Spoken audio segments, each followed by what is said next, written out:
Hi everyone, my name is Emily and welcome to my homestead and week 3 of the Three Rivers Pantry Challenge. Let's take a look at what's inside the freezer and fridge in my kitchen.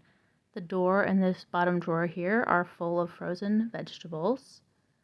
This shelf contains some whole wheat flour, some pita pockets. We use some and then put the rest in the freezer to use at a later date, some frozen fruit, and then a bag of frozen fish. Next we have ground beef patties, some chicken nuggets.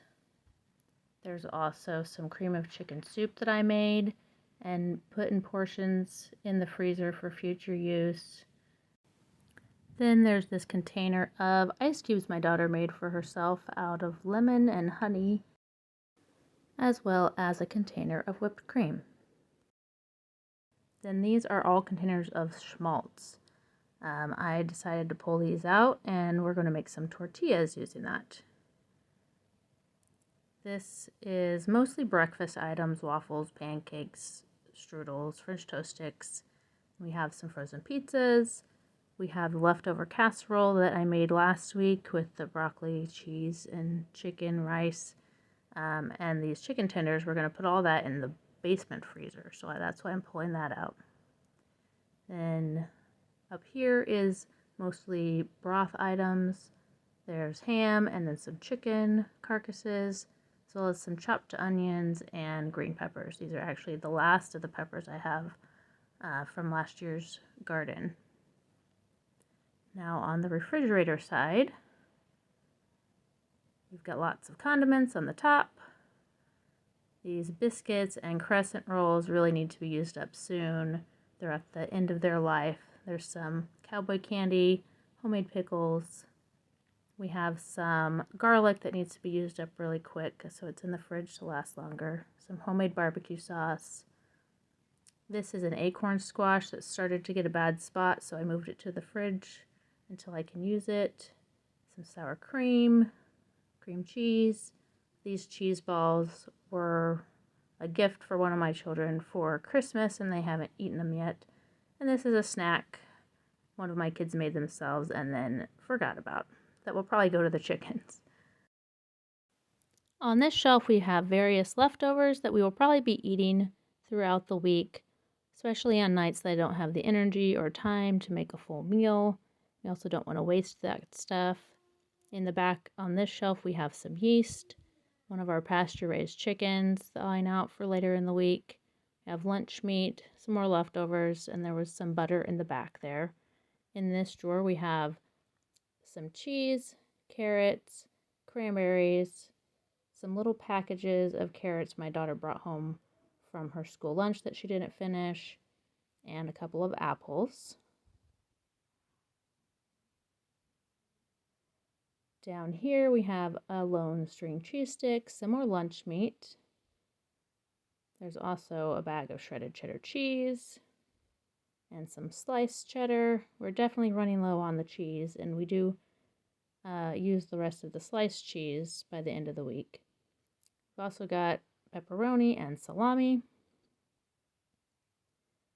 And then over in the door, there's bacon grease in that old pickle jar. There's apple juice, oranges, some white wine left over from a recipe at Thanksgiving.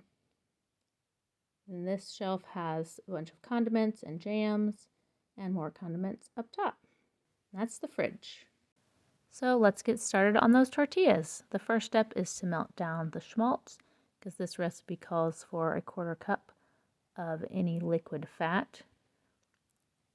Schmaltz is what I have on hand because I skim it off the top when I make chicken broth, and it makes really flavorful for tortillas. They do taste a little bit like chicken, but that's okay. I don't mind it at all. Then we add water and flour. This is a pretty simple recipe. It only has the 4 ingredients: fat, water, flour, and salt. And I got about halfway through adding the flour in and realized I needed a much bigger bowl for this because I was doing 8 batches worth. And then once I got it transferred into the bigger bowl, I started adding the rest of the flour. and then this container of flour ran out.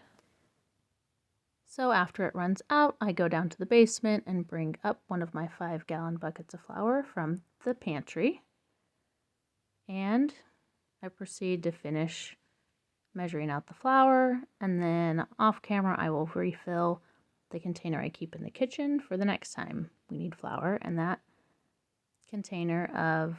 5-gallon container will go back in the basement pantry. So we start mixing everything up with a spoon just to get it all incorporated, and then I will switch to mixing it with my hands because it's much more efficient that way. Definitely messy. Make sure you've got clean hands before you start. Of course, you have to have clean hands before you start the entire process, but this is extra important because you're getting your hands right in there.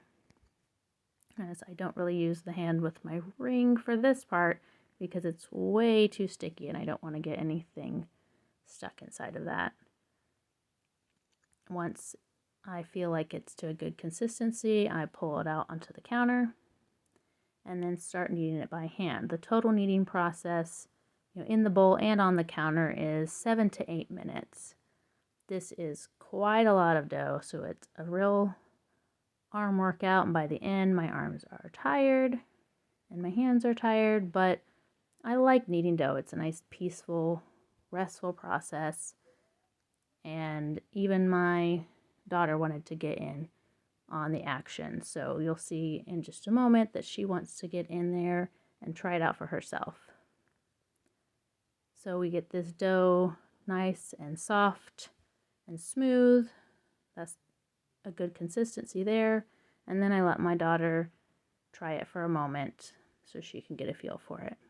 Now we're going to stick it in a bowl, and it needs to sit there for 30 to 40 minutes covered in plastic wrap. I did wash that bowl before I put the dough in. It was the same bowl I mixed in.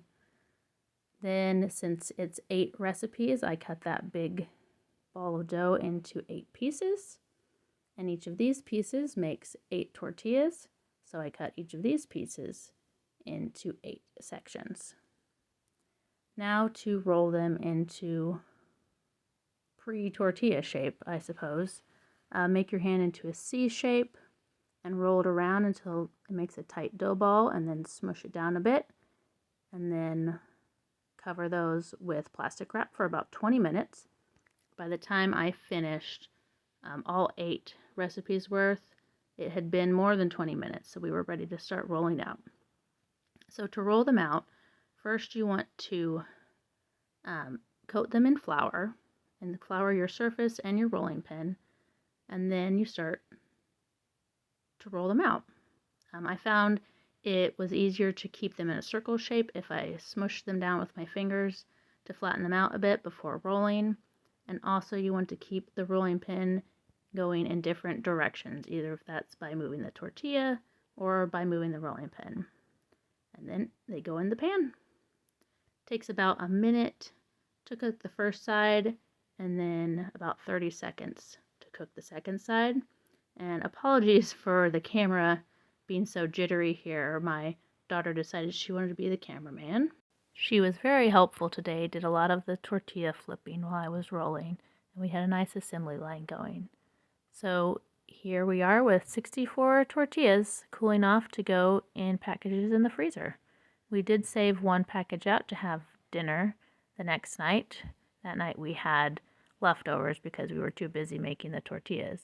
But we've got steakums with the last of my green peppers and some diced onions, and we served that with the tortillas and some rice. We also used sour cream and shredded cheddar cheese for toppings. And in the interest of keeping these videos relatively short, this will actually be the end of this video, and we will have a part 2 of week 3 of the Pantry Challenge coming up soon. Thanks for watching. I'll see you in the next video.